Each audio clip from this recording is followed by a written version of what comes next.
ভারতের ভিসা সংক্রান্ত নিয়মে বড় ধরনের পরিবর্তন এনেছে দেশটির কেন্দ্রীয় সরকার। নতুন এই নিয়ম অনুযায়ী ১৮০ দিন বা তার কম মেয়াদের ভারতীয় ভিসাধারী বিদেশিদের এখন থেকে তাদের ১৮০ দিনের নির্ধারিত সময়সীমা শেষ হওয়ার আগে নিবন্ধন প্রক্রিয়া সম্পন্ন করতে হবে। আবার যাদের মোট ভিসার পরিমাণ ১৮০ দিনের বেশি কিন্তু প্রতিবার ভারতে একনাগারে অবস্থানের সর্বোচ্চ সময়সীমা ১৮০ দিন সুনির্দিষ্ট করে দেয়া থাকে, এই ধরনের ভিসাধারীরা যদি কোনো কারণে একটানা বা এক বছরে মোট ১৮০ দিনের বেশি ভারতে অবস্থান করতে চান তাহলে তাদেরকেও ওই ১৮০ দিনের সময়সীমা শেষ হওয়ার আগের যে কোনো সময় নিবন্ধন সম্পন্ন করতে হবে।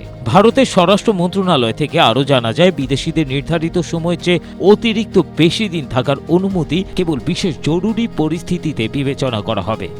স্ট্রবেরি সুপার ডটেড ও ক্লাসিক ভ্যারিয়েন্টে সেন্সেশন জাগুক শিহরণ।